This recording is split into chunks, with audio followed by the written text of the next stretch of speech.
Seorang kepala sekolah tewas dibunuh saat menjalani ritual pesugihan di hutan.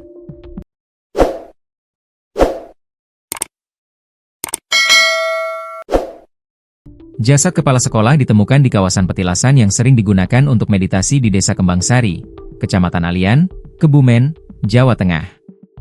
Saat ditemukan jasad kepala sekolah tersebut sudah membusuk. Senin, 19 Mei 2025, pagi. Kasat Reskrim Polres Kebumen, AKP Yosua Farin Setiawan, membenarkan penemuan jenazah tersebut. Korban langsung dievakuasi ke rumah sakit untuk proses identifikasi dan penyelidikan. Awalnya ditemukan tanpa identitas, setelah diketahui ternyata warga Serumbu Magelang, kata AKP Yosua dalam keterangan resminya, Kamis, 22 Mei 2025. Kepala sekolah tersebut diperkirakan telah meninggal lebih dari 3 hari sebelum ditemukan, dengan kondisi sebagian tubuh sudah membusuk. Awalnya, keluarga korban enggan jenazah diautopsi. Namun, akhirnya autopsi tetap dilakukan karena pihak kepolisian menduga korban mengalami tindak kekerasan sebelum akhirnya tewas.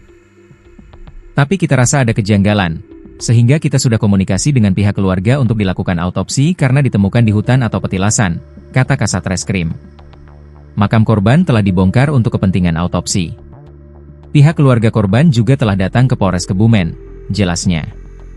Saat ditemukan, korban mengenakan kaos berkerah abu-abu bermotif garis horizontal, celana kain hitam, serta ikat pinggang hitam dengan rajah kulit hewan di bagian dalam. Sepasang sandal biru bertuliskan Indomaret ditemukan di sekitar lokasi.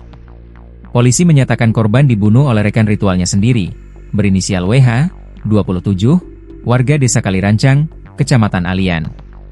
Pembunuhan itu terjadi saat keduanya melakukan ritual pesugihan di hutan. Alhamdulillah, kurang lebih dalam waktu 1x24 jam, kita berhasil mengamankan pelaku inisial WH, kata Kapolres Kebumen AKBP Eka Basit Syamsuri, dalam konferensi pers, Jumat, 23 Mei 2025. Barang bukti seperti sepeda motor Honda Beat dan ponsel Android milik korban turut diamankan. WH sempat memperteli motor dan mereset ponsel untuk menghilangkan jejak, namun penyidik tetap berhasil mengungkap fakta-fakta kunci melalui metode penyelidikan mendalam.